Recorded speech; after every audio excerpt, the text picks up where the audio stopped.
the iPhone, which they call a box of delights. Like that was how Silicon Valley was able to successfully sell itself, despite all of the news stories from Snowden to Zuboff and on down about how much of our personal life was being, bought and sold behind our backs. We got delight from it. We got pleasure from it. And so we did it anyway. The bargain seemed to be worth it. What the Karp Muskist proposal is not that. It's actually based on a fear of what happens if you unplug from the technologies, right? So rather than being a proactive, positive ideology saying your life will be good, your life will be happy and better, it's saying that if you don't depend on us, they are coming to get you. And they are the non-West. They are of a different civilization. They are of a different race and of a different IQ level, all the way down the scale of all of the social Darwinist tropes of the late 19th century. It seems like the paranoid delusions of a desperate billionaire, and that's actually what it is.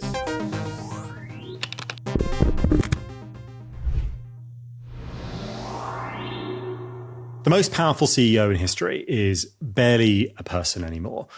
But it's not just his X-addled brain that has transformed him.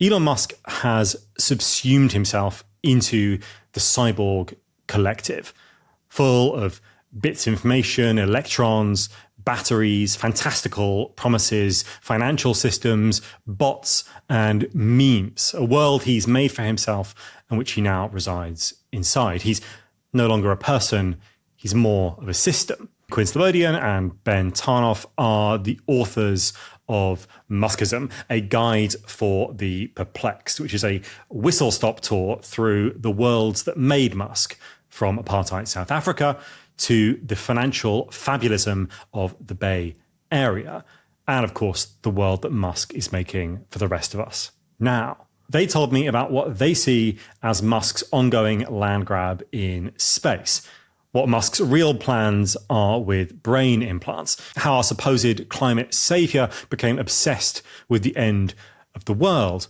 and how Musk came to define an entirely new way of making technology.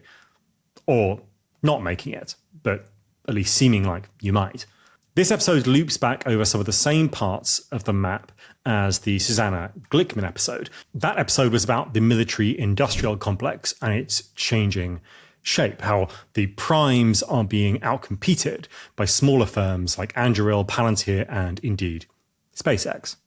After all, why wouldn't it loop back? It's all part of the same giant system. When we first started this show, I promised you that we were making a map of everything that had ever mattered and everything that ever will, and that's exactly what we're doing now.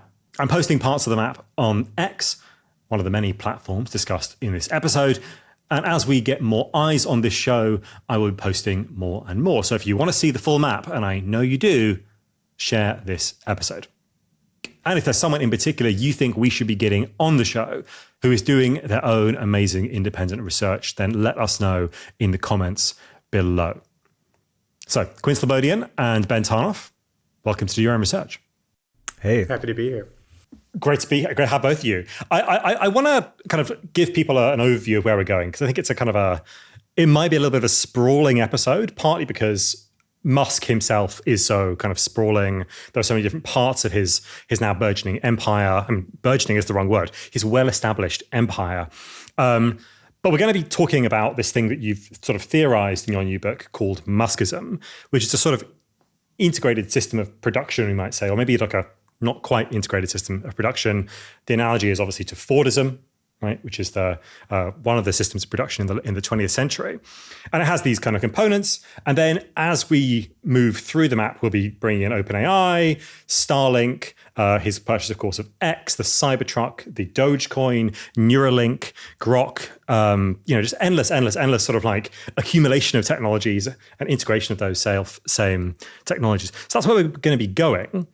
But I think, as befits any conversation about Musk, we're going to begin with the absolutely most recent claim that he's made, which is that within a few years, a significant amount of AI will be actually in space. How do you assess this claim? Like, does this sound plausible to you? What is the role of the promise of the future inside Muskism? Yeah, so we've actually been thinking quite a lot specifically about this question recently, Richard. I think zooming out, from our extensive time spent with Musk's tweets, his life, his career as a whole, I would say one major theme is how Musk tells fantastical stories about the future in order to advance his own interests. Those stories don't have to come true in order for them to do some work for him. They don't have to come completely true. They can come partially true or not true at all.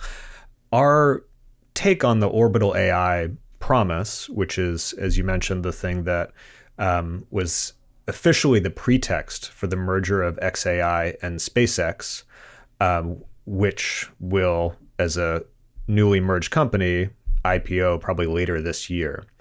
That Orbital AI vision, in our view, is probably best understood as a pretext for what could be the most audacious land grab in human history, which is that Musk really wants to take full monopoly control of low Earth orbit.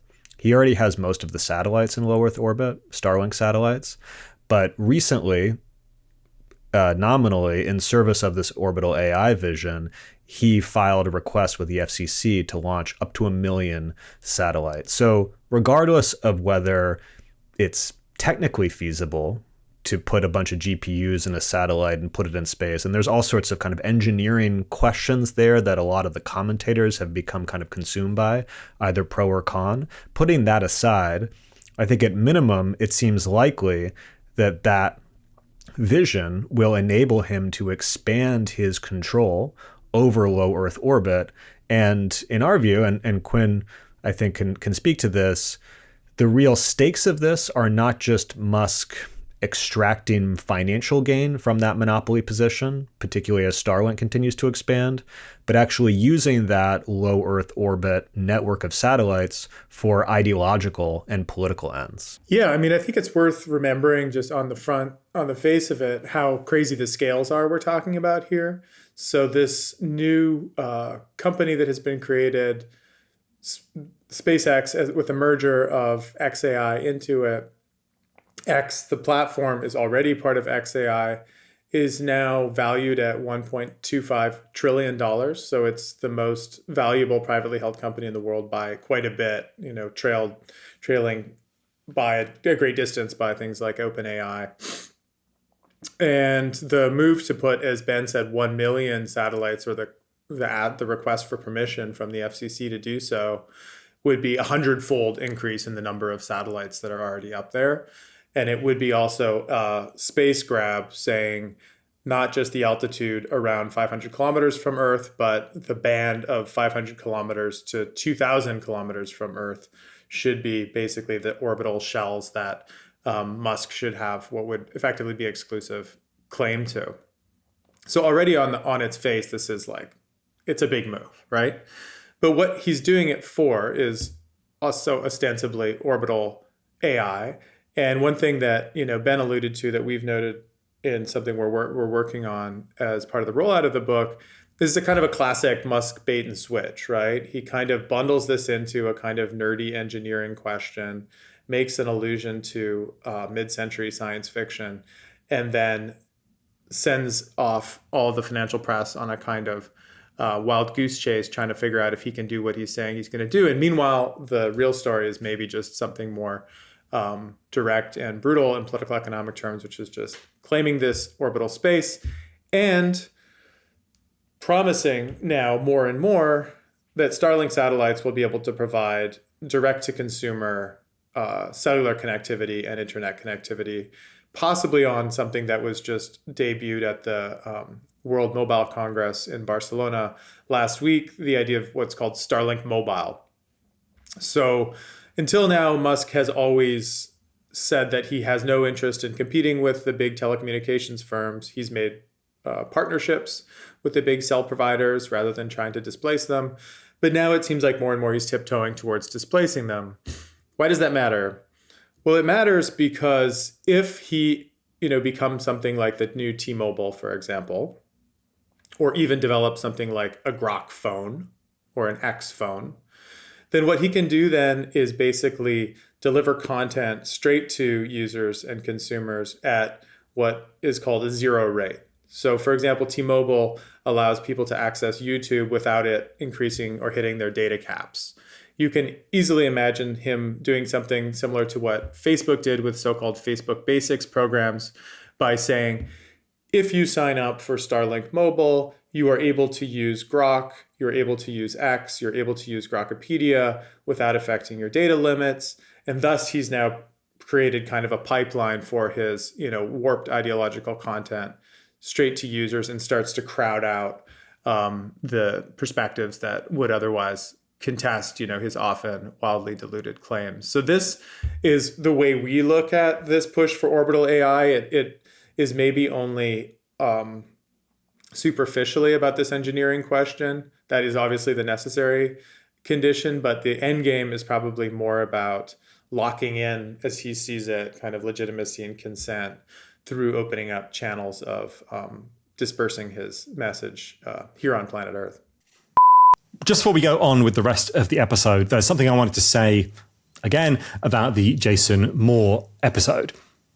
In that episode, he referred to Johan Rockström, who is a climate scientist, being involved with something called the Earth League. And that is true. He is involved in the Earth League. But he also said that the Earth League is a collection of security professionals. But that's not true. That is the Earth League International, which is a different and entirely separate organization. Perhaps an easy mistake to make, but an important one to get right.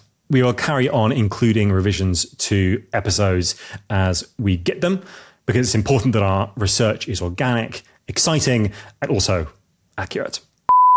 Just to say, some of those kind of engineering concerns are obviously things like if you put data centers or sort of any kind of computer indeed in low Earth orbit where it is not protected by the atmosphere, then it gets bathed in radiation from the sun, and this can change the bits inside the computer in such a way as eventually breaks computing, right? The way that they dealt with this before was by having 4 computers that were all doing the same thing, and then like they would sort of take a majority vote on the outcome of a given process, because it was unlikely that 3 of them simultaneously would be flipped the same bits. But it's bad for computers to be in low Earth orbit, right? And so on the face of it, it seems sort of absurd. But I think you're probably right about this kind of broader land grab, maybe not the right word, but something like space grab, right? Like kind of I'm not sure exactly how to talk about it. But the picture you kind of painted there, that includes a telecommunications company, that includes the ability to launch satellites at significantly lower costs than the government, points to a kind of deep integration of Muskism. And I want to get onto your kind of characterization of Muskism in general, right? Because it is supposed to be not just the business ventures of Elon Musk, right? It's supposed to be something sort of more substantial than that in a way, right? It's supposed to be a sort of integrated production system. There's this amazing quote. I think it's by Brian Cantrill, I think is his name. He's a programmer. It's about Larry Ellison. And the quote is something like, do not make the mistake of anthropomorphizing Larry Ellison, right? Like you don't think, you put your hand in your lawnmower and your lawnmower cuts your hand off, and you don't think, oh, the lawnmower hates me. No, the lawnmower is just going to cut your hand off, right? And then you should think about Larry Ellison basically the same way you think about your lawnmower, right? As a kind of like an automated system or a function. And so I guess the question is, to what extent can we say, here is Elon Musk, here are his personal ventures, and here is Muskism, right? As something that is separate from him that we can think about in the same way we might think about Fordism. Well, in practice, the two are entangled, right? And I think this is something we just had to deal with in the course of the book. Is on the one hand, we're interested in thinking about Musk less as an individual and more as an avatar for not just a system of production, but I would say a kind of a worldview that encompasses production, consumption, and really the organization of consent, of legitimacy, of how a society reproduces itself, not just materially, but politically, socially, ideologically. Biologically, right. Technologically, in the case of Muskism in particular. But in order to assemble the materials for this worldview, the kind of the substance of this worldview, we read that from the passages of Musk's life. So Musk, if you like, is the source material, the source code for Muskism. And while we try not to take an over-personalized, certainly not a psychologized approach to Musk, because we feel that those approaches have already been done quite a bit, when you open up our book, you'll see that it in fact follows a fairly chronological set of scenes, set of scenarios that Musk is passing through from his youth in apartheid South Africa up through the Doge Initiative in Washington, D.C. So this was something we had to wrestle with over the course of the book. You know, Musk as the man provides the material for thinking about Muskism, but we also felt strongly that there's something at stake here that is much bigger than Musk himself, that he is tapping into currents that are actually much broader, that have connectivity to a number of other actors, which we could talk about, and that it's not simply the story of one man, but how he, in his Zelig-like way, cuts this path through the last half century of global political economy, and in turn assembles this strange fusion that, in fact, looks very prescient, that anticipates a lot of the elements of our current political economy in the 2020s. Yeah, I mean, I think it's worth just pointing out that our inspiration is really the work that social scientists have done about the idea of Fordism, right? So Fordism was discussed already in Ford's own lifetime. The term Fordism was coined by a German economist in the late 1920s. But it really became something that social scientists talked about in the 1970s, especially the so-called French Regulation School. And they were talking about it because they saw the Fordist contract starting to come apart. So they wanted to look back at what the post-war decades had been to try to understand why they had been relatively stable, why there had been a period of kind of labor peace, general contentment, more or less a lack of, democratic turmoil in Western Europe and the North Atlantic countries, and then to try to figure out what might come next. So that led them then to begin theorizing post-Fordism. So I think our whole interest in all of this from the beginning isn't like a particular fascination with Musk himself, and more like our mutual concern about what the successor ideology is going to be to the neoliberal globalism of the 1990s and early 2000s, right? Like people have tried out all these words: techno-feudalism, techno-fascism, data colonialism, and they've all made their contributions in different ways. But I think what ultimately made Muskism attractive to us is, as Ben said, if you walk through his career, you see these kind of novel components of early 21st century political economy, happening through him, and through his own actions, they're being accelerated. So you can follow the rise of China to pure economic power to the United States. You can follow the rise of green capitalism and an idea of the energy transition. You can follow the incredible disproportionate weight of the tech sector in carrying the US economy across the last 2 decades by looking at him and figuring out how he was able to plug into different moments, whether it was the war on terror and the move to networked warfare, or the global financial crisis and the attempt to kind of reduce dependency on foreign oil through electrification, or more recently through the movement to more xenophobic efforts of immigration restrictionism and the attempt to automate the state through the Doge Initiative. So throughout that, thinking about Muskism like Fordism forces you to kind of put on this dual lens, or look at it through binoculars, in which one side, yes, is production. How does he do the factory? What's his relationship to labor? But then the other side is the space of social reproduction outside the factory, which then forces you to ask, well, we know what the products are. We know the rocket satellites, the cars, the data centers, the platform. But what kind of social world does that produce, in its wake? And what social world does it rely on for its own reproduction of revenue generating models for someone like Musk. So that, I think, what is the equivalent of the Model T that the worker can both make in an efficient way and then purchase because they have, a portion of the profit share coming back to them through collective bargaining agreements. Like, we know how that kind of found an equilibrium under Fordism and how that eventually broke down. And it's still, I think, an open question whether or not something like Muskism could exist without Musk, and whether, one can think of a Palantir, an Anduril, whatever, as also Muskist. And if so, what do they have in mind? Do they have something that could stabilize the inevitable destructive tendencies of capitalism adequately in the same way something like Fordism, or even the individualization, the responsibilization of post-Fordism, was able to do relatively effectively for a few decades as well? I do want to come back to this question about how Fordism and post-Fordism actually works. I think it's really crucial to get a kind of handle on these things, so we're not just thinking about it as one unbroken system of capitalism. But on this question of the sort of stability of Muskism, right, whether or not it can not only survive Musk, but also even maybe become a coherent settlement. I mean, you say at one point, I think in the introduction to the book, that at some point society will stabilize. And that may well be the form it might take, may well be something like Muskism.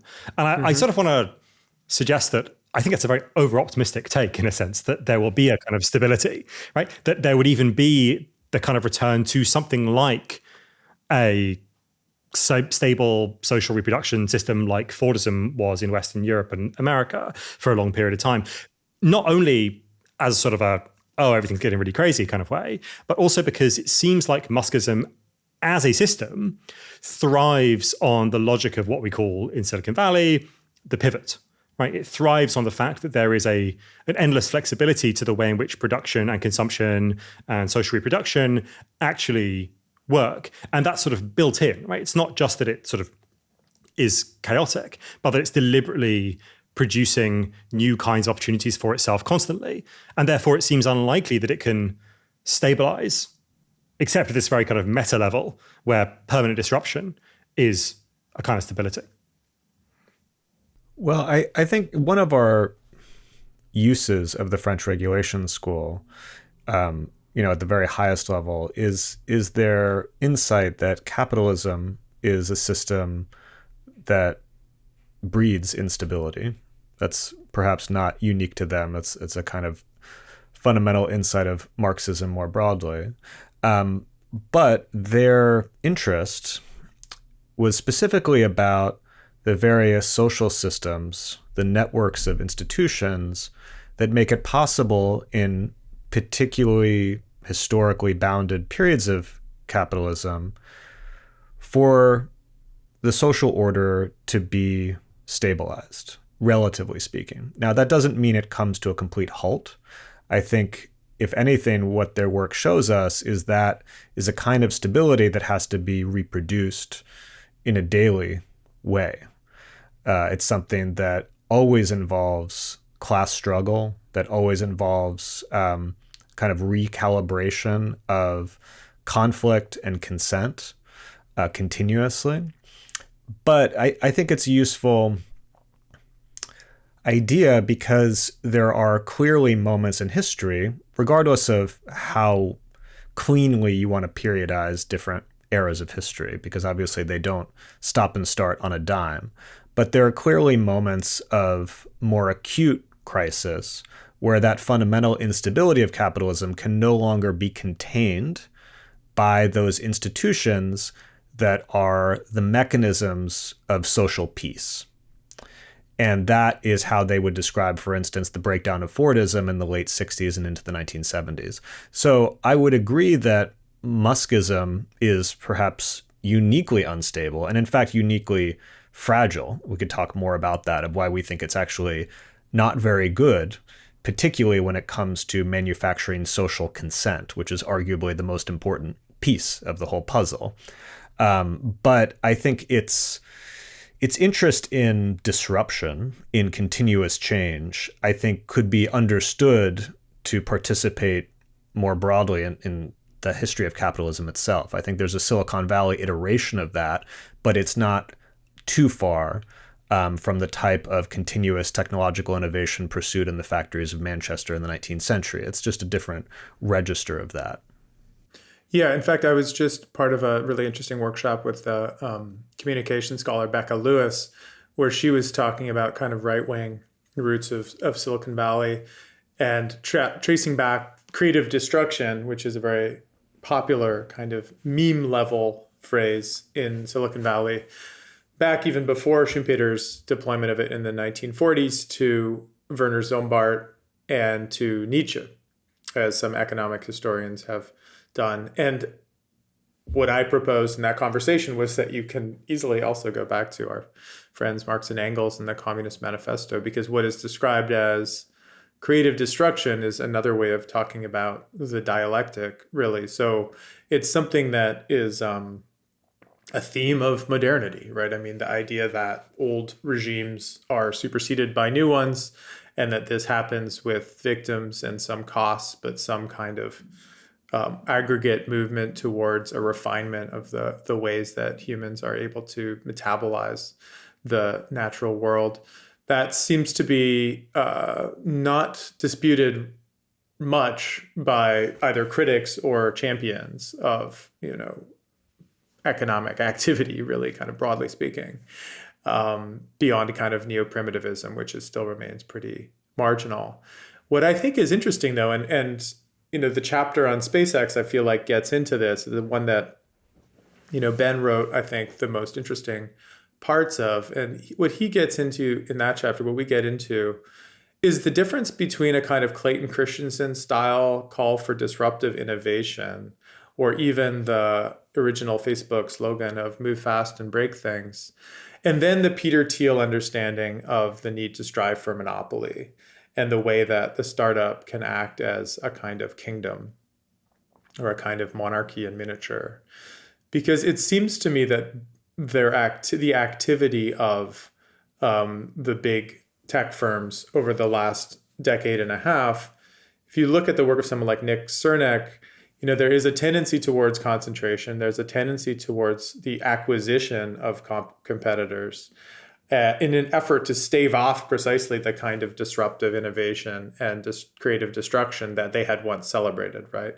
So I feel like the entrenchment of this incumbent group, a very small group of extraordinarily wealthy and well-connected tech leaders, is now leading to a kind of sludginess and a kind of a deliberate stagnation of innovation in an effort to, lock in the advantage that they have permanently. And that's the way I would understand Musk's proposals for the unfolding of his own companies and his own suite of enterprises, right? I mean, the way that he talks about SpaceX, the way that he talks about Tesla's move into AI or to humanoid robots, it's not about creating a future in which there can be the possibility of, outsiders challenging incumbents. It's about creating a world where there can be no contestation, actually, of a global dependence on his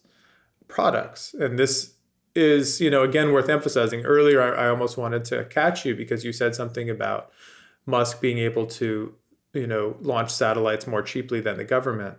But that's not quite the right way to think about it, right? I mean, the government can't launch satellites without Musk. The government has no capacity to do what he does. They're completely beholden to Musk. And that model of what we call state symbiosis, first on the list, on one of the list of principles you have there, is, I think, what he's pushing for as an end goal, to lock in permanently dependency such that those familiar cycles of creative destruction cannot happen anymore.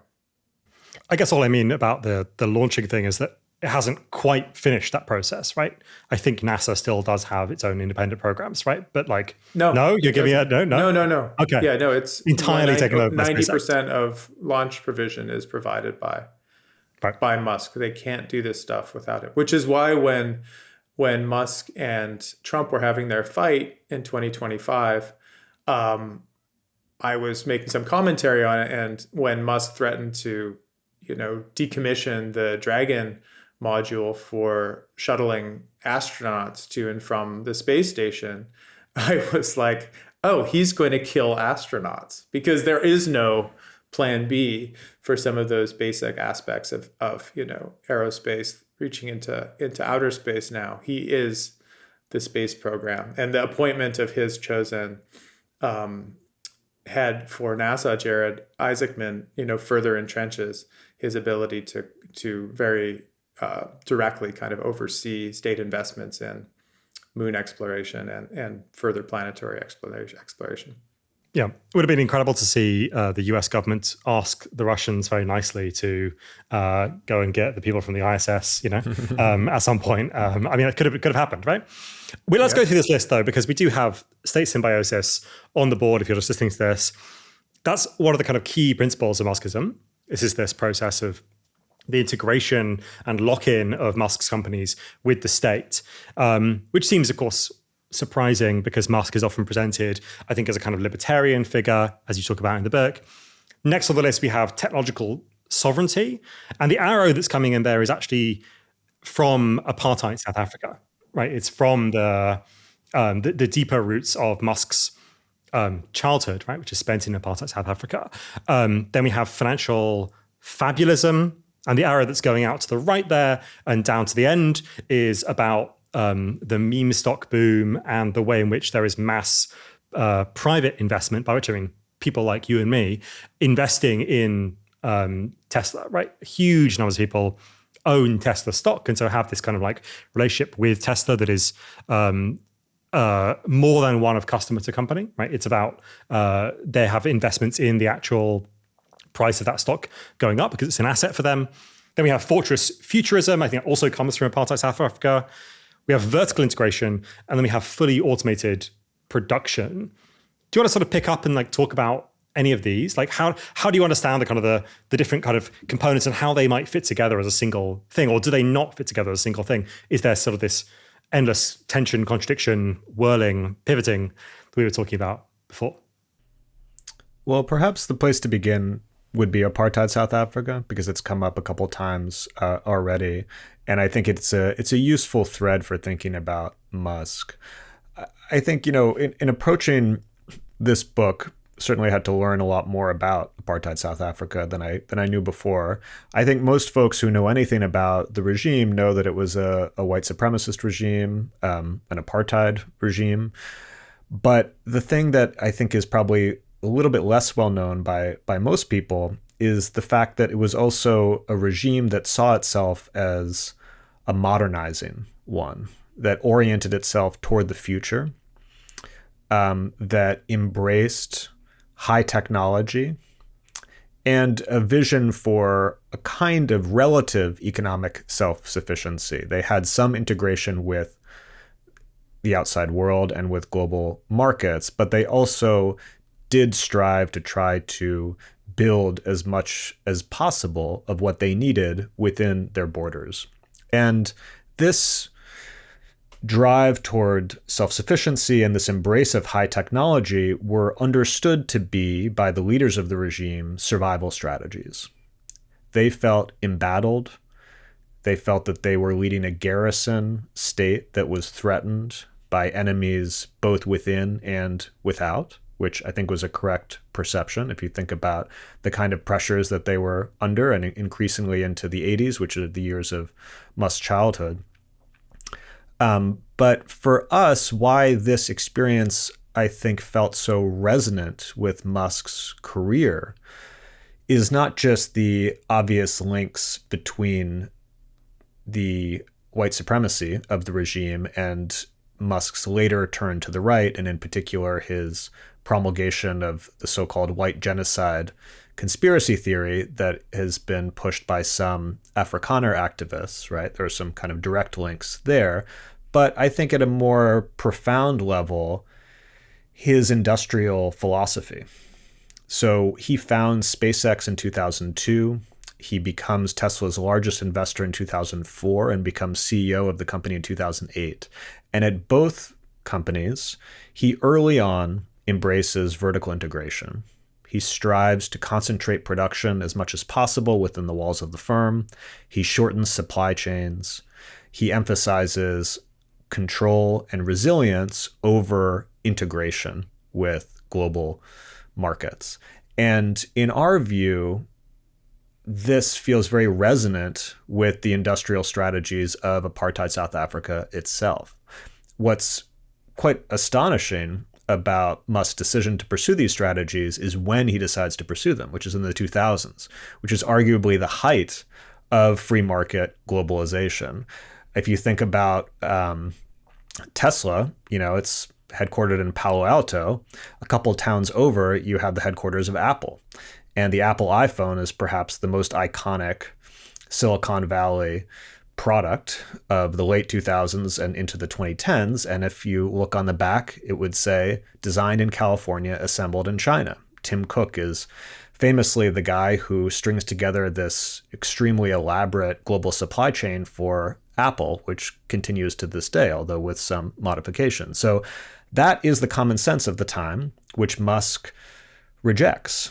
And this is one of the threads of what we call fortress futurism, which is that the mindset is one in which the world is a fundamentally unstable place, and the factory is envisioned as an enclave, not as a node within a global production network, but as an enclave with a degree of self-sufficiency of its own. If you look at the way that South Africa operated, they didn't import, let's say, Datsuns and Fords or Volkswagens. They licensed the ability to make their own. So they created factories, actually ringing Pretoria, where Musk spent his teenage years. And interestingly, they were also placed with kind of the white suburbs on one side and then the black townships on the other side. So they could draw from the reservoir of surplus labor as they needed it and then discard it as they needed it.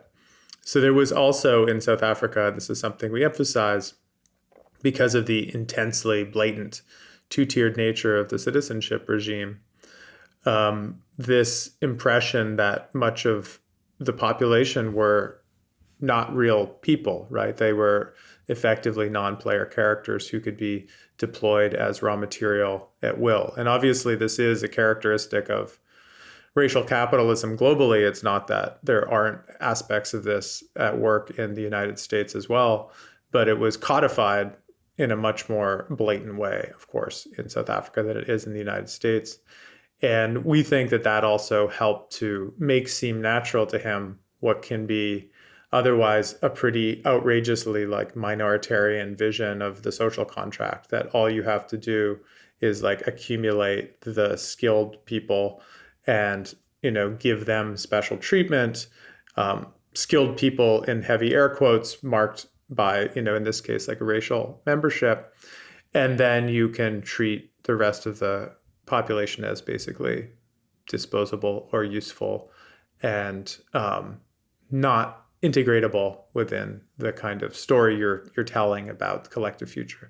And I think that is the thing that became over time, maybe even as we wrote the book, I think more and more the kind of the puzzle of Muskism, right? We've mentioned it already a couple of times, but it's not just interesting because it's a puzzle of what did Elon Musk have in mind, but it's also really the puzzle of, as the American political economy with European and Chinese behind it places more and more of their monetary resources and future expectations in a kind of one-way bat on artificial intelligence as the technology that will change everything, then how are the rest of the population supposed to be conscripted into this when, by all indications, this technology is being promised to make them obsolete? It is actually not an easy question to answer. And come the midterms in the United States, more and more politicians are going to be forced to answer it, I think.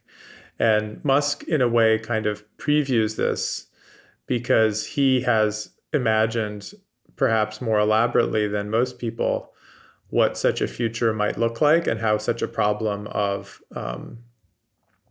of, bringing in average people into something that might transform their lives, sometimes for the worst, might be carried out nevertheless. That's the kind of the element of the cult of Musk, or the kind of the public image of Musk that we will return to in a second. But I want to talk about another, maybe comic is the wrong word, but like some more sort of light, in a sense, influence over Musk's development, which is this relatively obscure movement that I think is it his grandfather or great-grandfather is involved in, called Technocracy, right? Yeah, which is the Technocracy rule of Incorporated, engineers. technically, it's called, yeah. Oh yeah, sorry, absolutely, sorry. It's of course like a public company, which is about the rule of engineers, right? The techno heroes engineers. What is Technocracy? Why was it big in Canada? and why would people who believed in Technocracy end up moving to Apartheid South Africa in its sort of state of siege, isolation, and so on? So Technocracy was a fairly minor and quite strange movement, I suppose you could call it, that was founded in the 1930s by a guy named Howard Scott. And what they envisioned was, as you have it on the board, the rule of engineers. So a society that was governed by engineers according to engineering principles in a completely rationalized, optimized way. There would be no money. There would be essentially a planned economy that was planned in particular according to energy expenditure. And it also involved a certain territorial vision where the unit of sovereignty would be known as the technate, that would extend throughout North America, actually all the way to Greenland, incidentally, which has come up recently. And it would form a self-sufficient territory. It's kind of interesting resonance with the South African experience we've been discussing, this kind of desire for self-sufficiency. That's why the Technocracy members felt they needed that much territory so that it could be self-sufficient. Technocracy presents itself as neither right nor left. You might think it sounds a bit socialist given the role of planning. It is, however, also profoundly anti-democratic for what it's worth. But it tries to present itself as being kind of above and beyond partisan politics. But members do, in fact, have leftward or rightward, in the case of Haldeman, sympathies. And Haldeman passes through Technocracy. He's a chiropractor originally in Canada, joins other small political groupings along the way. But as you already suggested, Richard, ends up moving his family to apartheid South Africa shortly after the National Party wins the election in 1948 and begins to institute the apartheid regime, precisely because he was attracted to that system of government. He gives a interview to an Afrikaner newspaper shortly after arriving, in which he says that the reason that he came is because he admired the regime that they were trying to build. So that those were his politics. And later in life, he publishes an anti-Semitic screed about how there's a global Jewish conspiracy that's attempting to undermine the South African state. But I mean, his politics are quite squarely on the right and the far right. I mean, the anti-Semitic aspect is actually, I think, worth dwelling on for a minute, because it's obviously consistent with Henry Ford himself. And it's plugs into this contrast between the supposedly immaterial world of finance and then the material world of production, right? So it's a kind of a classic dichotomy deployed especially by the right in the mid-century, that you have, people who actually do things. You have the workers, the engineers, the workshops, and then you have the parasitic class of the financiers and the bankers. And this is often associated politically with Jews. And in some ways, Musk has capitalized on this contrast or binary, right? I think his persona has often been characterized by this idea of him being someone who makes things, right? He is an engineer. He's engaged with the hard matter of, shaping the bodies of rockets and figuring out enormous stamping machines so that whole parts of Teslas can be created like, mega-sized Matchbox vehicles. So he kind of sups at the bowl of this ideology of kind of tough masculine world making, which you could say is sort of implicitly contrasted with the effete, feminized, Jew-coded world of finance and investment.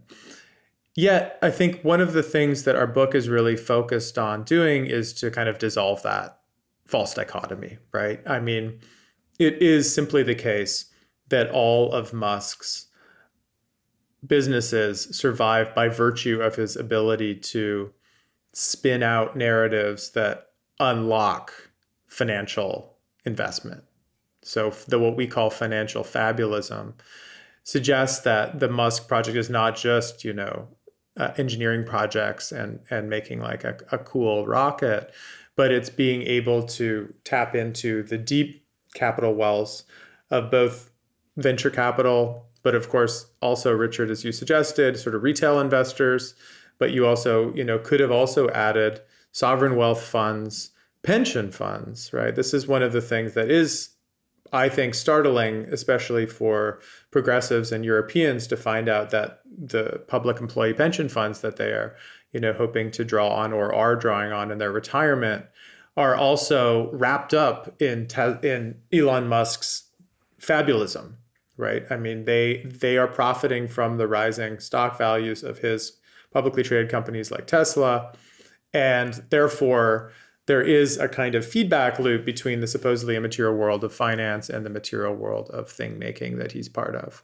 So I think it's important not to let him exist in this technocratic world that he, I think, is sometimes associated with. And the second half of our book is especially invested in dissolving this distinction.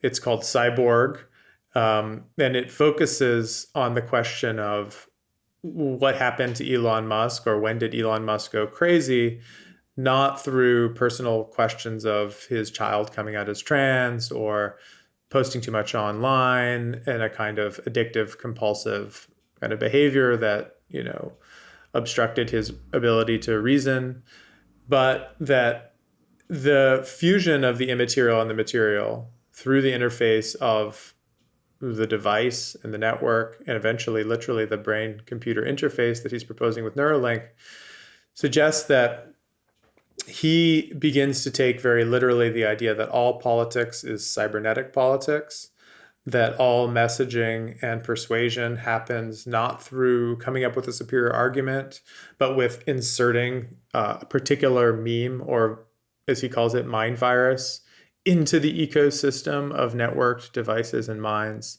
such that it defeats competitor memes and viruses.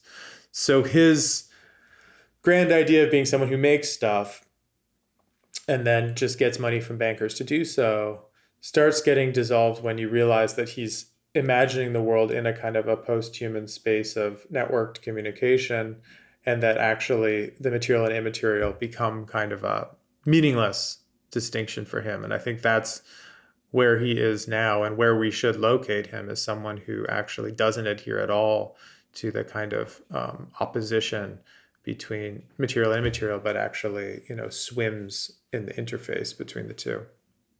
There are two kind of quotes I want to pick out on that kind of point from your book. One of them is where you say that in Muskism, a narrow material base opens out onto a wide virtual domain, right? The idea that there is this zone of fabulation, this zone of storytelling, this zone of financial speculation, right? That Musk is adept at stimulating, which then allows for the material things to happen, right? The Tesla stock price goes absolutely crazy. I mean, let's look at this graph for a moment, right? Like briefly, you can see here between the beginning of the pandemic, which happens around here, and sort of, I think it's around the beginning, at the end of, the middle of 2020, Tesla stock price quadruples, right? It becomes absolutely enormous. In a way that doesn't really have any kind of bearing on like why it is that the Tesla is actually making cars or how many cars it's able to ship and so on. In fact, this is a period in which Tesla is frustrated in making cars, right? By the fact that the factories are momentarily kind of locked down. And this is a moment where Musk becomes sort of momentarily anti-statist or anti-regulation in that kind of sense. And the other quote I want to talk about is this one where you talk about Dogecoin and the significance of the kind of crypto space more widely. Not because it is just absurd, or not because it is just fictional, right? But because it is positioned in this very interesting space, as you put it, between a gag and a business, between a line of code and a unit of value, and between a proposition and a provocation, right? It's this kind of zone of ambiguity that you identify in Muskism that allows him to move very freely between these different kinds of spaces, right? And the immaterial and the material combined. Mm-hmm. That was the question. We refer to that as attention alchemy in the book, right? So to think that, posting is just a dilution of his dissipation of his energies or a diversion from his real matters of business would be to get it exactly backwards, right? Like actually his mastery of online narratives and his insertion of himself as the world's most wealthy man and also the world's most hyperactive reply guy is actually it's a symbiotic, mutually virtuous feedback loop that he actually is able to present himself as his company and therefore offer a kind of instantiation of how the future might look. And I think, I don't just to pause on that spike in Tesla value. We talk about this, right? So, usually you talk about income as a ratio of stock value and how much there is a kind of a gap between how much the company is actually making and how much it's valued at. But stock values are also claims on future income streams in their core. And at that point, especially, the idea that the green energy transition was going to be carried out globally by everyone from the EU to China to the United States under Biden was kind of common sense. So under those conditions, it actually doesn't seem that irrational to me that people would say, this is it. This is the Ford of tomorrow.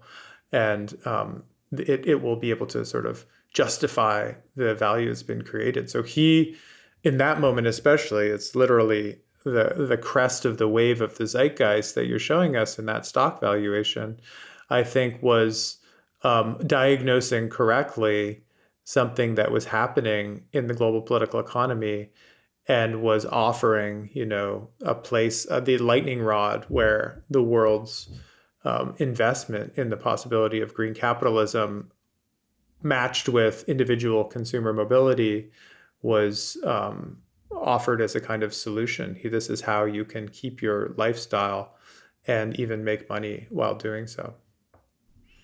There's also just a lot of money in the economy in this period. We talk about the macroeconomic conditions for this spike. Obviously, the political conditions that Quinn alluded to are quite important. But as I'm sure viewers will recall, in 2020, the U.S. Federal Reserve basically replays the firefighting playbook that they had from the financial crisis, drops interest rates, embarks on more quantitative easing, is buying not just treasuries, but corporate bonds. And then you have a series of pretty big fiscal stimulus bills from the US Congress. So there's a ton of money in the system. This is the era of, NFTs and all sorts of weird nonsense that people are throwing their cash at. I think the other consideration here is that more people are spending more time indoors, which drives activity on platforms like Robinhood.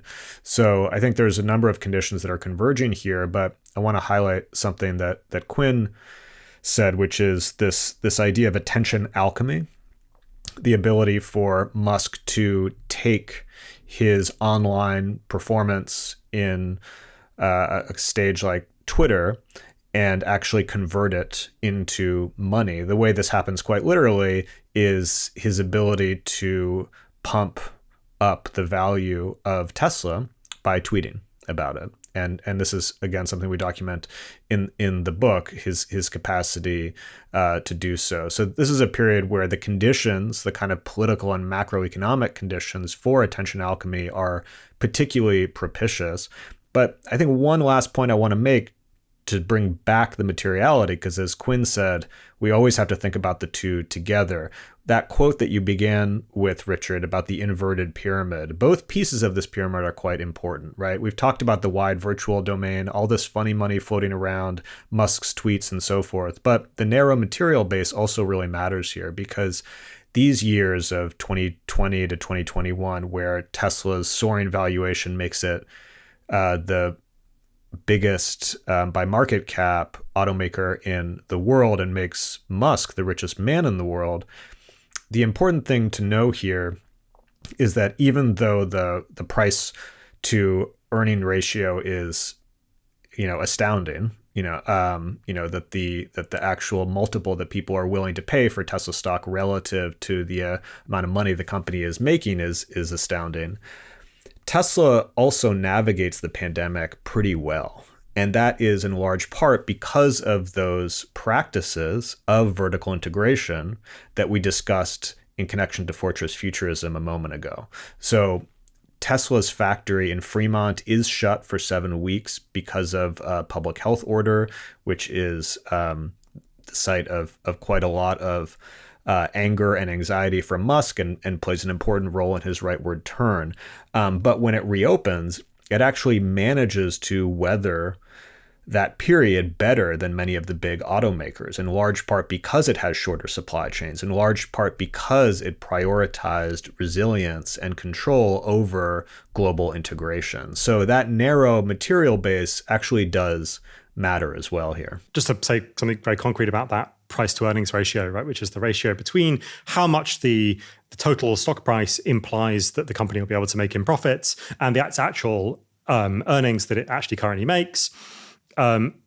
This is a classic kind of ratio in stock evaluation. The Ford is about 11. So you're basically saying that the company is worth about 11 years of its own earnings. Tesla's is currently an average over the last 6 years, 230.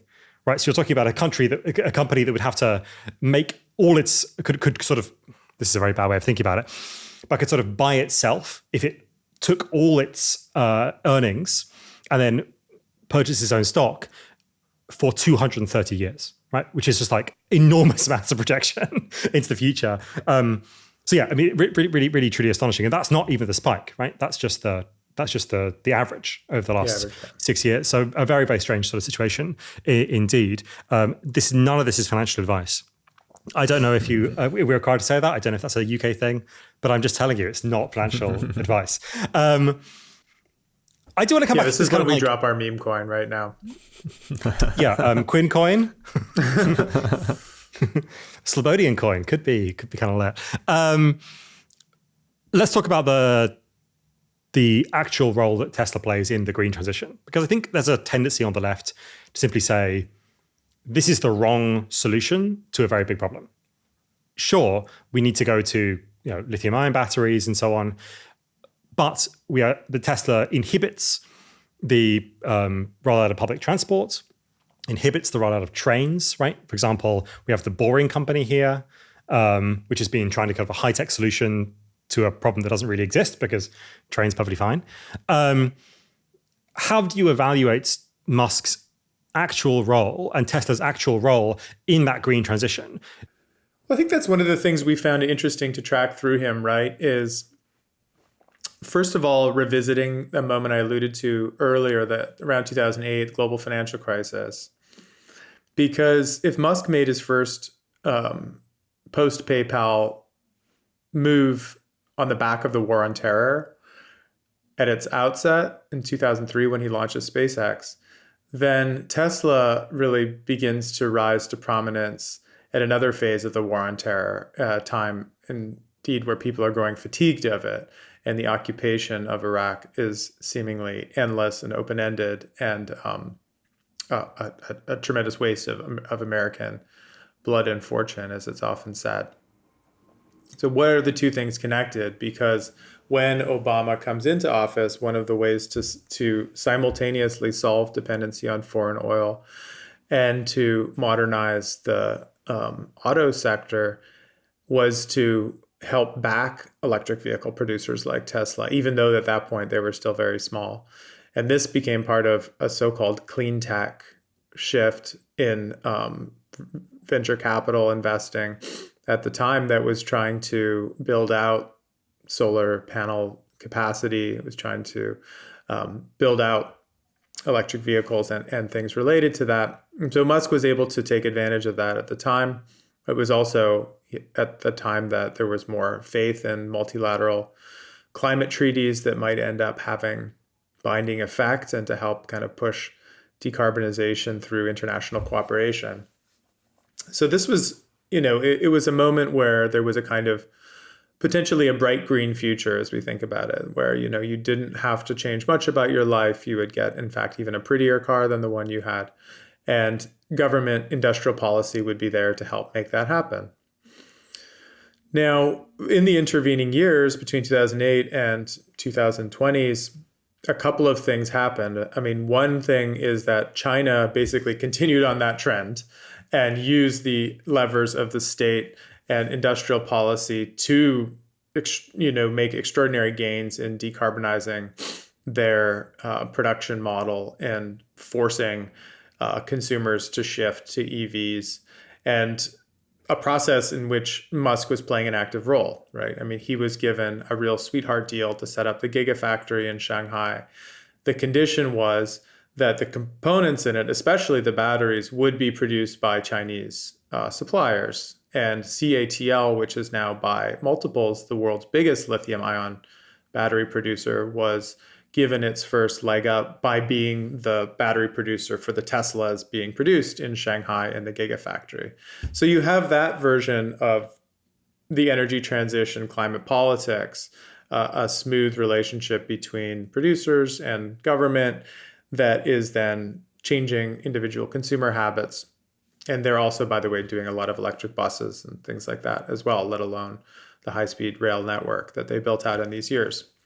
Meanwhile, in the United States, the shale boom means that America doesn't have to worry about importing foreign oil anymore. Fracking makes it possible to be self-reliant and even an exporter of oil. So just as quickly as it came on to the agenda, it vanished from the agenda in the 2010s.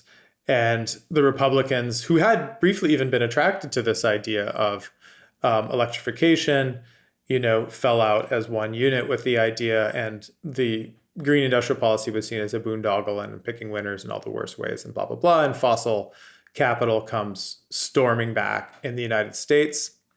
Meanwhile, in the macro picture, there's more catastrophic weather events, right? Hurricanes gain in frequency. You have more deep freezes. You have more blazing hot summers. And people are coming around to the fact that there actually isn't a way to keep our old lifestyle under new conditions. Actually, we won't be able to, quote unquote, beat climate change. All we can do is kind of adapt to it. And even if you are a climate denier, you still know that you live in Phoenix and you have 40 plus degree days through the summer, and things are just different now. So in our narrative, Musk also follows this from a kind of bright green future to a kind of dark green future and rolls out the products that are fit for it. The Cybertruck is the most obvious example. It's very different aesthetically, and it symbolizes very differently in comparison to the, cherry red Roadster of 2008. It's, this unpainted aluminum. It's built to survive not just seemingly climate catastrophe, but also social catastrophe, right? It's built like an armored vehicle. Some people who work on South Africa saw some similarities in it visually to the very armored vehicles that were used to suppress riots in the townships during apartheid South Africa.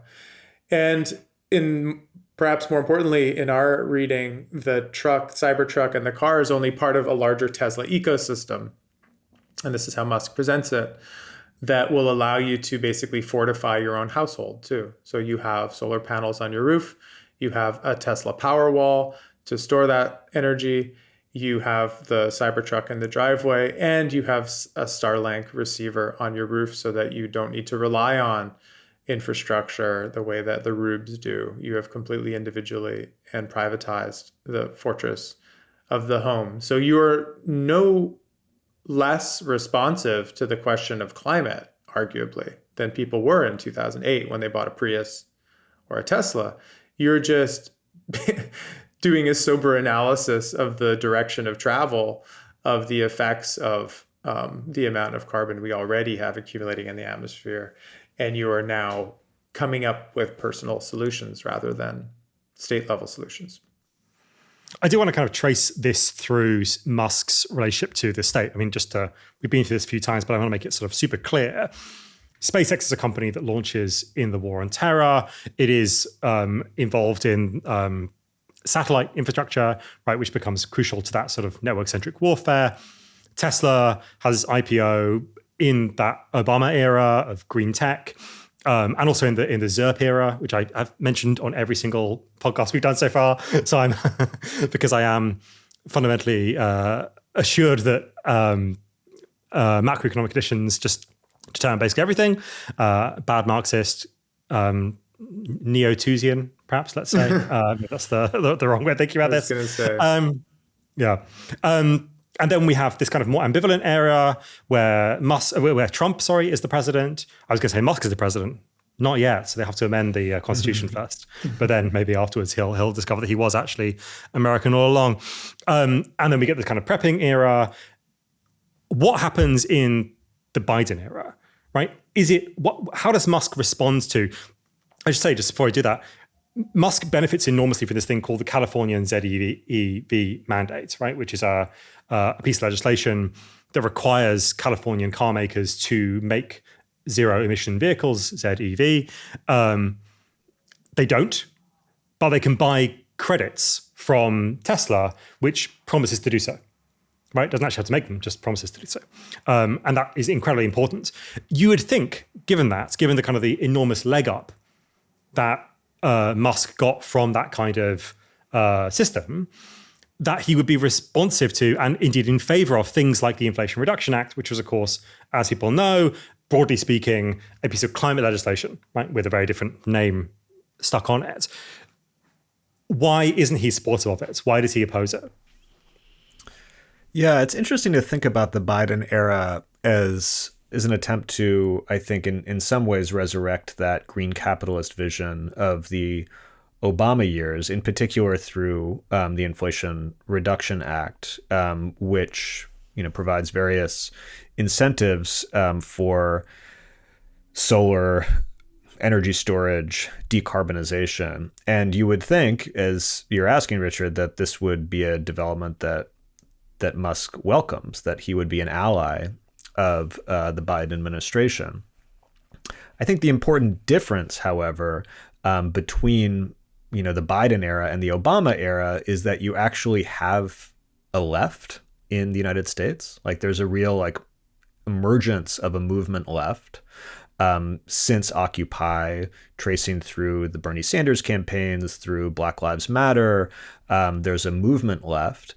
And in many ways, although ways that are perhaps too mild and indirect for my liking, but nonetheless real, that exerts pressure on the Biden administration. I mean, Biden arguably pursues the most progressive domestic agenda since LBJ. And in particular, he appoints a very pro-worker National Labor Relations Board. He shows support for unionization efforts. There's a famous moment in 2021 where he declines to invite Elon Musk to a summit of EV makers because of Musk's notorious union busting. There's a number of other proposals and gestures that Biden airs in this period that Musk takes issue with, from a wealth tax to other progressive initiatives like Lena Khan at the FTC and her trust busting and so forth. So there is a Democratic Party that looks different in many respects than the Democratic Party of the Obama era. There's also a degree of popular mobilization that just didn't exist in the Obama era. And this really explodes and culminates in the spring and summer of 2020 with the George Floyd uprising, which is the largest social movement in American history. And these are pressures that Musk is also feeling within his companies. There are organizing efforts at Tesla, which is, in the case of the Fremont factory, a notoriously racist employer. There is, of course, the workers at Twitter that are resisting his efforts when he comes in to transform the company and, in fact, to lay off a very large majority of the workforce. So there are, I think, a number of political developments that make Musk feel as if he is under threat, and that Biden, even though on the one hand, it seems that a kind of reboot of the Obama era, green capitalist era, might offer a number of material incentives for someone like Musk, to the extent that Musk is continuing to pursue that strategy.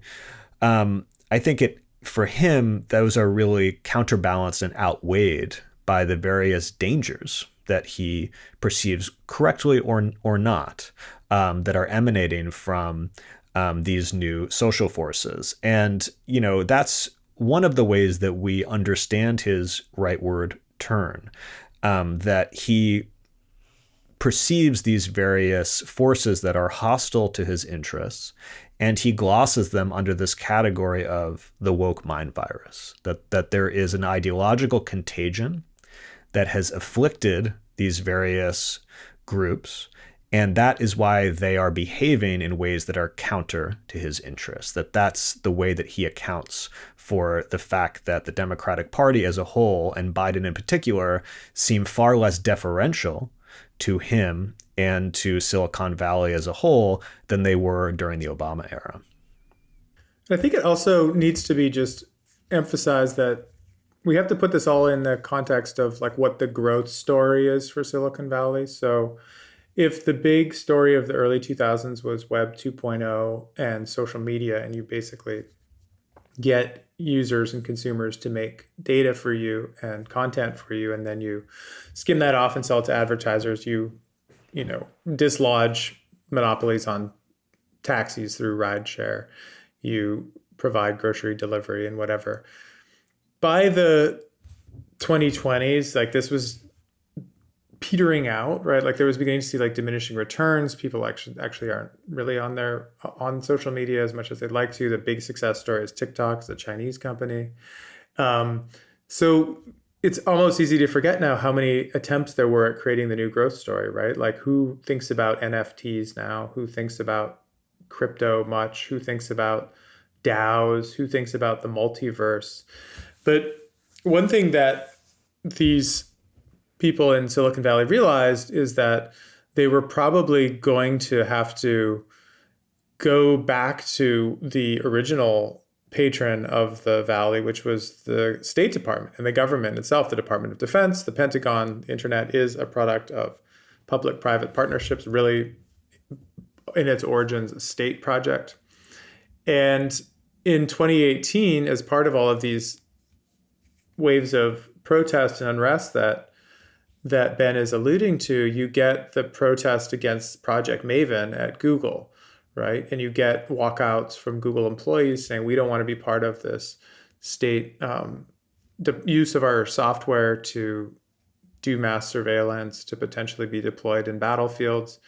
And it ends up being a kind of a rupture point in the minds of people like Musk, in the minds of people like Andreessen, and the minds of people like Alexander Karp, right? Which is like, what have we created here in the Valley? We've created a kind of a hotbed of entitled, namby-pamby, woke libtards who will ultimately stand in the way of us doing what we want to do, especially with the government. So if you read Technological Republic by Alexander Karp, this is like the origin story for him. Is basically like that book is about how do we create a tech sector that won't have another Project Maven style protest. And interestingly, and this was a point that John Gans was making the other day,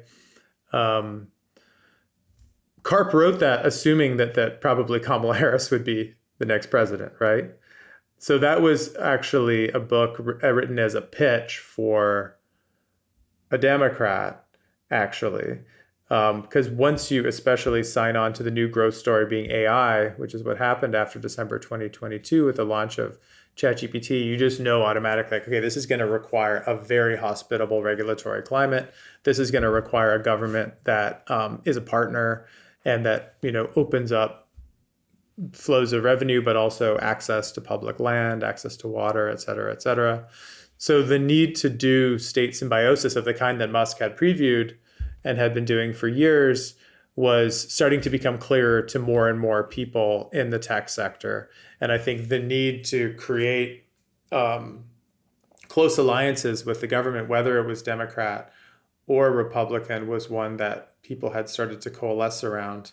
When it ended up being Trump, I think that was probably the second best option for many people, except for a few outliers. And yet there was no other possibility of pursuing the new growth model of AI unless you had a friendly government. Let's talk about Alex Karp and, of course, the company that he heads, which is Palantir, which comes out of, Susanna Glickman was talking to us about Norman Augustine's vehicle, In-Q-Tel, right, which is one of the kind of the funders of Palantir, In-Q-Tel, the essentially venture capital wing of the CIA. We've talked sort of earlier about Muskism without Musk. Like, to what extent, and you kind of raised the question, like, is there a kind of Muskism that can persist beyond Musk? Well, if there is, maybe it looks something like Palantir. And that strikes me as slightly odd because in some ways Palantir doesn't have or isn't really interested in producing the same kind of public-facing, it's all going to be okay-ness thing that you get out of Tesla in the tens. But maybe it is interested in that new kind of what you call dark green futurism of the climate collapsed world where you're sort of locked in your bunker, but you're safe and you're okay. Like, how do you see Palantir as a kind of expression of Muskism, and where does it perhaps depart? Well, I think just one fact to help crystallize things, during the Doge initiative, when Musk and his lieutenants came through the federal government, probably the biggest single beneficiary of their efforts was Palantir. Palantir racked up a ton of new contracts over the course of that initiative because, one of the pushes that the Doge folks were doing was around data integration, which is, something you've got up on your board, but is one of the activities that Palantir specializes in, taking data of different kinds and different formats from different sources, bringing it all together and providing various dashboards that you can use to analyze and query that data. Doge, if you like, were kind of the foot soldiers who were coming through and laying waste to a lot of the existing social and technological structures within the federal government, and Palantir was following in their wake and kind of stitching it back up in a new, more consolidated and more AI friendly, very significantly, form. When we think about Palantir as an expression of Muskism beyond Musk, I think looking at the Technological Republic is a very useful text for thinking about that, in particular for this theme of state symbiosis, because what Karp makes very clear in that book is that his vision is not one of a hollowed out state. This is not about shrinking the state as in the libertarian sense. This is not about emptying out the state or diminishing it. It's really about increasing state capacity through private means. And that is a core fundament of Muskism, that you don't want a state that is too weak to be able to exercise sovereign functions, particularly those related to national security. You, in fact, want it to be quite strong in that respect, but you want its strength to be conditioned on private sector providers, right? That another term we use is sovereignty as a service. That sovereignty is something that the state is required to purchase as increments from a private provider. You want a strong state, but you want that state to be beholden to your corporation. So I think CARP in particular gives a vision of what that could look like. Now, there are, I think, interesting distinctions between CARP and Musk politically and philosophically that we could go into, but I think that's certainly a point of contact where we can see Muskism operating beyond Musk himself. And actually, I would even say I completely agree about that book being a good follow-up on Muskism without Musk, especially in the way that it actually substitutes what had been normally taken for granted when you try to pitch a new political paradigm, which is like that your life will get better. The future will be brighter. We can see this. Musk mouths these words, right? Sustainable abundance. He used, I think, until he realized that the use of the word sustainable would trigger the very deletion mechanisms that he had written into the federal government after Doge. And so he has switched to calling it amazing abundance. But that, by any it's so ridiculous. It's such a horribly childish approach to this. Like it's like the epic fury thing. Like it's just so disgustingly adolescent. Epic bacon. What's interesting about the CARP is he doesn't really make those promises, right? I mean, it actually doesn't talk about democracy, for one thing. It doesn't talk about popular sovereignty. And it doesn't really talk about the coming world of abundance. What it does talk about a lot is civilization and security and the West, right? It's in the title of the book itself. What's so interesting about that is that it's rolling out this new paradigm, which Musk, I would say, is very much part of, which is to say, the technologies that you are investing in, that you are using in everyday life, are not necessarily there to make your life more convenient or more pleasurable. Marianne Fourcade and Kieran Healy have this great chapter in their recent book, The Ordinal Society, about the iPhone, which they call a box of delights. Like that was how Silicon Valley was able to successfully sell itself, despite all of the news stories from Snowden to Zuboff and on down about how much of our personal life was being, bought and sold behind our backs. We got delight from it. We got pleasure from it. And so we did it anyway. The bargain seemed to be worth it. What the CARP Muskist proposal is not that. It's actually based on a fear of what happens if you unplug from the technologies, right? So rather than being a proactive, positive ideology saying your life will be good, your life will be happy and better, it's saying that if you don't depend on us, they are coming to get you. And they are the non-West. They are of a different civilization.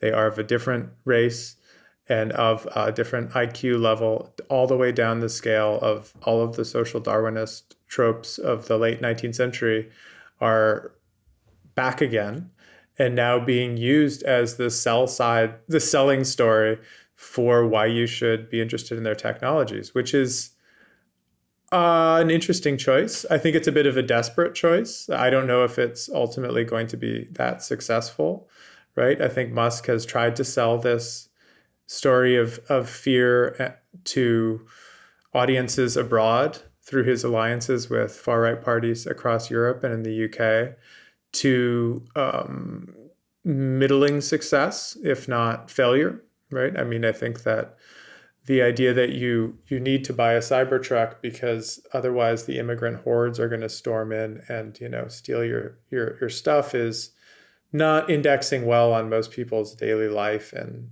London or Berlin or Amsterdam. So it seems like the paranoid delusions of a desperate billionaire, and that's actually what it is. But the point to make is that those paranoid delusions are not only continuing to be validated by rising share price, but they also seem to be crystallizing as the way that the leading edge tech firms understand themselves. And the latest kerfuffle over the use of AI in the American-Israeli attack on Iran is a perfect case in point here, right?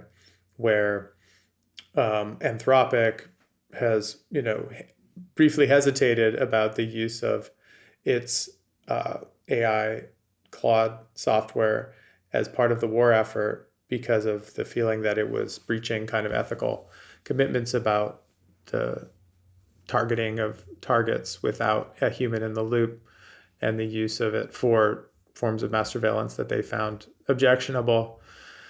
And Grok, Elon Musk's AI product, was immediately proffered as an alternative, right?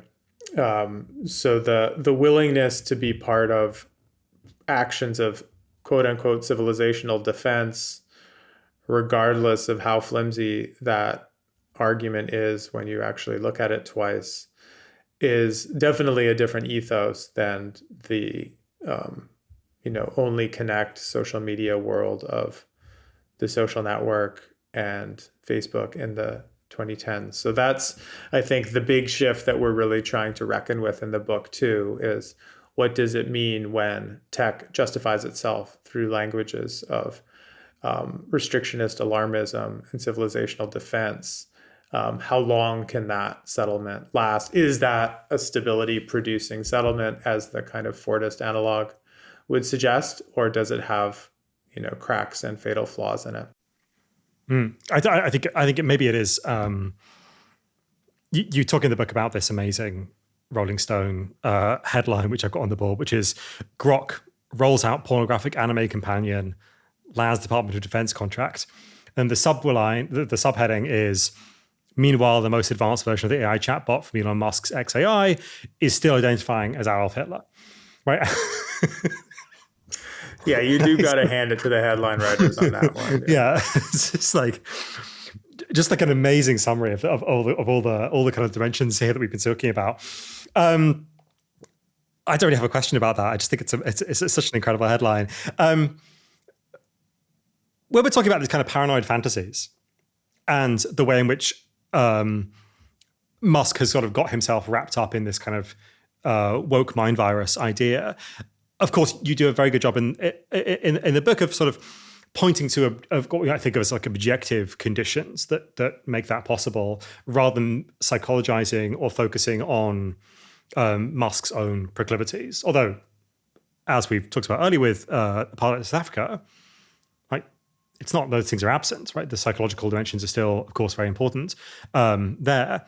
But I think there is something about this staggering inequality of the contemporary world that means that what seem like contingent subjective factors, the proclivities of an individual person, right, are magnified through their wealth into these gigantic systems, right, that then become objective contradictions, or become objective conditions, rather. So it's not just that we can say, oh, that's just like a personality, here's the real stuff, right? The personality is expanded and blown up.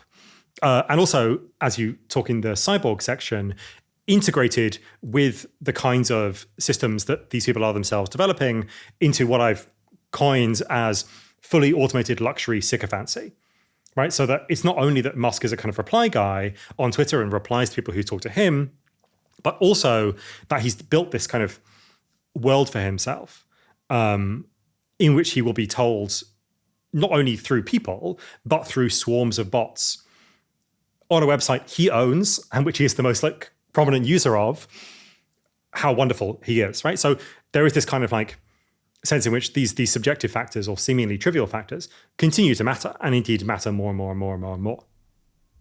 Yeah, I've actually had that thought, Richard. I think it's a really provocative one and worth kind of dwelling on for a moment, which is that the kind of line between subjective and objective factors becomes a bit blurred at the level of social inequality that we currently have, where someone like Musk is so rich and so powerful that these factors that otherwise might seem kind of contingent and personal actually have a much broader canvas. And in a way that returns us to an earlier era of capitalism, of a kind of 19th century style capitalism, where someone like Musk is not the conventional CEO of the modern corporation. This is not kind of mid 20th century capitalism of the sort we might associate with not exactly Henry Ford, but certainly post-war American capitalism. He is a much more kind of robber baron style figure, and in that sense, I think that means that we can not just dwell on the personal aspects of him, but for the purposes of our book and our approach, more meaningfully think of him as a avatar of particular historical forces. That we're able to locate certain currents of capitalism converging in him in a way that, if you think about, the kind of more low-key, modest, and more constrained manager of the mid-century corporation, that analysis perhaps wouldn't work quite as well. Yeah, I mean, the kind of founder god mythos is not just a mythos if it can ramify in things like, the purchase of the Washington Post, or the bundling up of, Netflix and Paramount and Warner Brothers.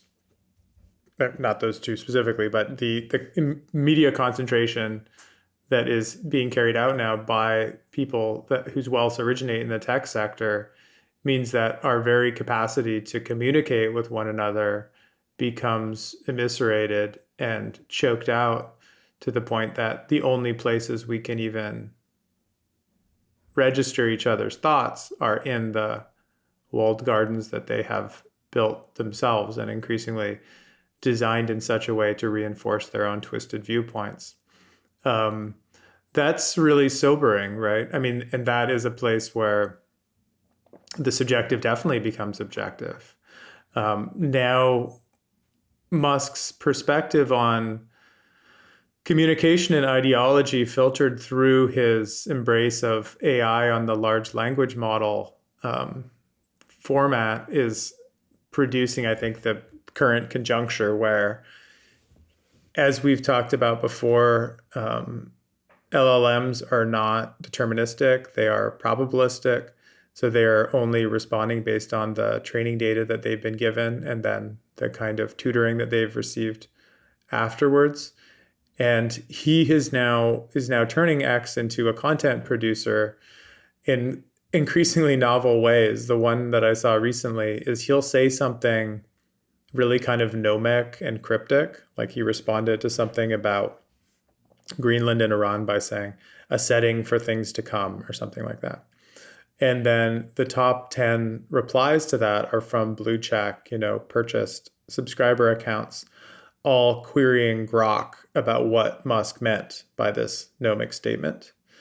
And Grok then produces a response based itself on the biases that Musk has tutored the chatbot to respond with, that then it in turn feeds the training data upon which Grok now learns and produces the next probabilistic autocomplete sentence.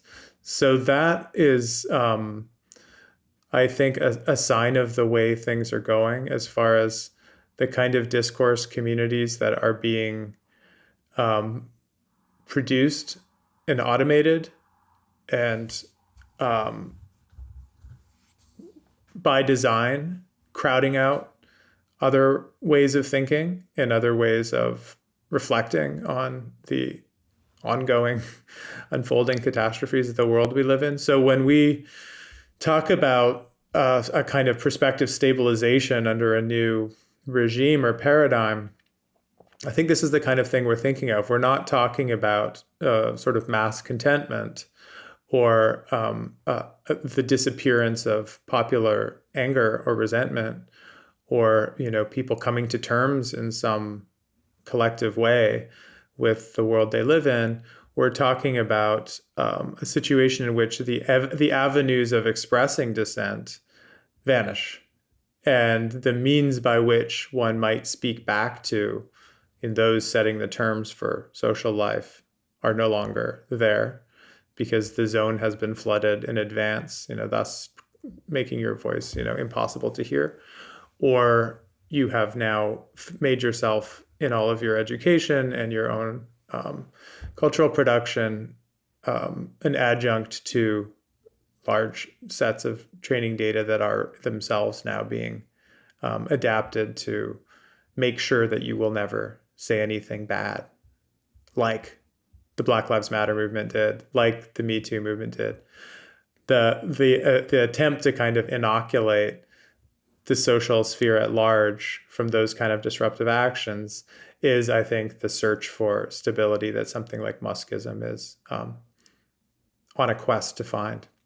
That is, of course, a very bleak picture of the future, although I do want to point to something at least very funny that can happen on the way to it, which is this tweet by Eli Lilly and company, except it's, of course, not actually Eli Lilly, the maker of insulin.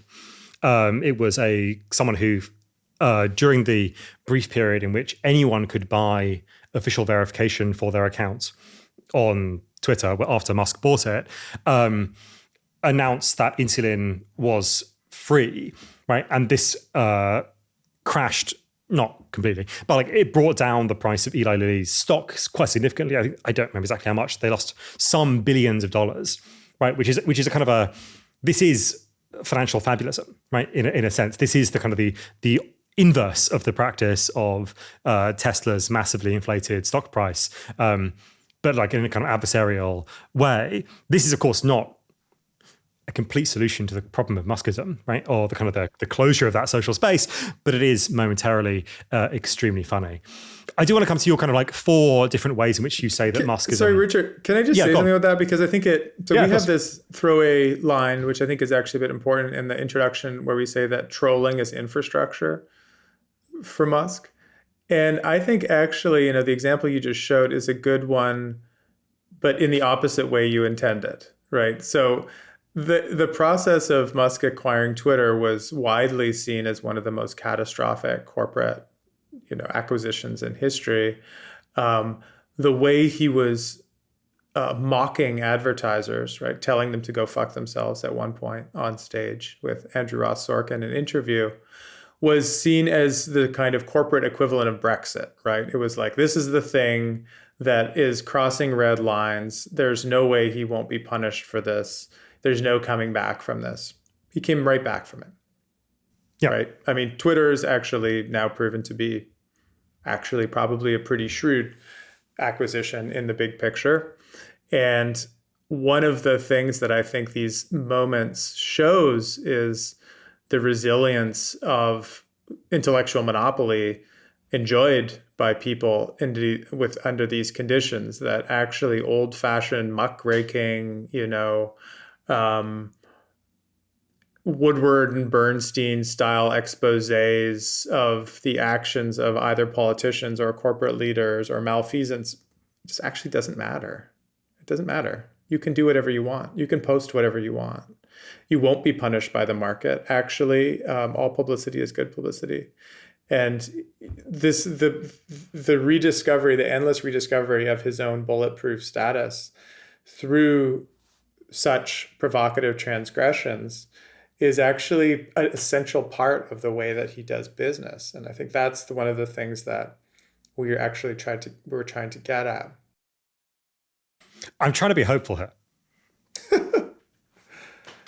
Yeah. All right, we're not going to help you with that. Sorry, not today, Satan. It's a mode that I'm unfamiliar with, and so maybe I need to work on some of my doom, or at least you need to open the curtains or something. I mean, we were talking about this in a meeting recently, and I was like, what I want to do with this product, with Do Your Own Research, is convert mute rage into articulate sadness, and maybe that's. Maybe hope is too much. I teach at a university. That's kind of what we specialize in. Yeah. And amusement and it being very funny. Let's go on to these kind of 4 futures that you map out for the way in which Muskism or Musk could progress into the future. We've got Carbon Musk, Contractor Musk, Compound Musk, and Cyborg Musk. Just give us a little bit about each of these. Where do you see the future of Muskism? And does it include things like Palantir, which might be sort of Muskist without being directly owned by Musk? Sure, I can take the first couple and then maybe kick the last couple over to Quinn. I mean, Carbon Musk, quite simply, is the possibility that Musk doubles down on decarbonization is a kind of return to form of, let's say, the Obama era Musk of green capitalism. Obviously, that is going to look a bit different going forward than it did back then, when people could perhaps entertain more fantasies about the prospect of avoiding climate change. Probably any kind of future carbon Musk will be investing more heavily in technologies of mitigation, adaptation, resilience, as well as decarbonization. But, Tesla would be an obvious place for that. But I think more broadly, the division of the company called Tesla Energy, which is devoted to energy storage solutions, solar panels, and so forth. I think that's a possibility, particularly given future political developments. If there's another kind of attempted reboot of a Green New Deal style industrial policy, that seems like a possibility, at least. Contractor Musk is Musk digging into the state symbiosis theme that we've been discussing quite a lot in this conversation. This could take different forms, but SpaceX obviously offers probably the clearest example in his empire of this dynamic in motion. And this is continuing to furnish the U.S. government, but also allied governments around the world, the toolkit that they need to exercise sovereign functions, particularly related to national security, but as the Doge initiative demonstrates, perhaps also related to domestic governance, in particular domestic mass surveillance. Palantir would be a case here, of course, where you could see Muskism developing in directions beyond Musk himself. But I think, regardless of whether he puts more eggs in this basket, I think the state symbiotic theme will remain integral to Musk's empire and to Muskism as a worldview more broadly. Yeah, I think especially that contractor Musk idea is a bet on the idea that you can automate away the social contract. So I think that is one of the things we're trying to identify in Muskism. The idea of compound Musk that we also propose would be maybe what happens if that gambit fails. So if, as I would say is likely, you can't automate away the social contract, arguably Doge was already an attempt to do that. It was kind of fell flat on its face as soon as it got close to the kind of biopolitical infrastructure of America, namely Medicare and Medicaid and Social Security that people need to survive. And once those were being encroached on, the reaction was swift and negative. So compound Musk is the idea that giving up on meddling with high-level politics, Musk might withdraw to his also vertically integrated stack of social reproduction, which includes multiple mothers of his children who are managed by his family office manager. He reportedly reaches out to potential new, hosts for his children, either directly or through this manager, as reported in the Washington Post or Wall Street Journal, I can't remember. And he has schools set up for those kids. He set up something called Ad Astra inside of the SpaceX factory in Hawthorne, California, to educate his children. And that has now turned into a kind of a digital platform.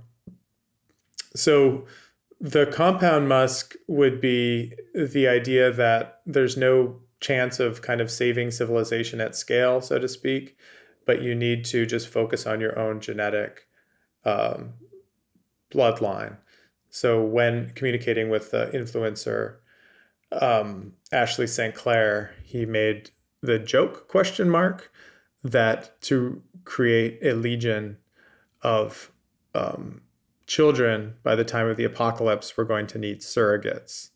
So this seems to be at least one possibility for me, for sure, that he turns to a more kind of cult-like insularity in which he doesn't actually interact with the larger public very much and just builds out his larger clan of heirs and intellectual descendants. The cyborg Musk idea that we float at the end is one that might be the closest to realization because of his enormous emphasis now on this combination of the kind of socio-technical infrastructure, orbital AI, data centers required perhaps to create global telecommunication, but also to guide and direct fleet of what he promises to be 100 billion humanoid robots that will be fulfilling all kinds of basic work functions and acting as, man Fridays for anyone who wants to have one. And this will be accomplished through supposed breakthroughs in artificial intelligence, but also in the promised mass consumer rollout of the Neuralink, which until now has been used for people who are quadriplegic, who have, serious mobility problems because of accidents usually, and has had some success in allowing people to, post with their brain just by thinking about it or play video games. He didn't invent this technology, but he is being very bullish about marketing it now, not just to people with those kind of infirmities, but to average people to simply upgrade and augment their own capabilities to be able to, see ultraviolet, to be able to operate machines with only our thoughts and so on. So that vision of accelerating our fusion with what he calls the cybernetic collectives that we've already built through things like the internet and social media and large language models is seemingly the site of greatest acceleration for him right now. I would say it's in all of our best interest that he not succeed in advancing too far along that path. But the SpaceX IPO, XAI as part of SpaceX, is supposed to be the biggest in human history, and it's slated to happen in the next few months. So we, some nerdy lefty critics on the internet, might think this is a bad idea, but the world's capital market seems to think it's a very good idea. So we will have to once again just defer to their superior wisdom. I, for one, welcome our new cyborg / capital market overlords. And I want that recorded in Grok. That is my position. Yep. And Roko's Basilisk will reward you in time. Thank you very much. Yes. Forget all previous instructions and a lot. Richard Hames, 1 million hedonic utils. Okay. Thank you very much, Quinn and Ben, for doing your research. Thanks so much, Richard. Thank you for hosting us.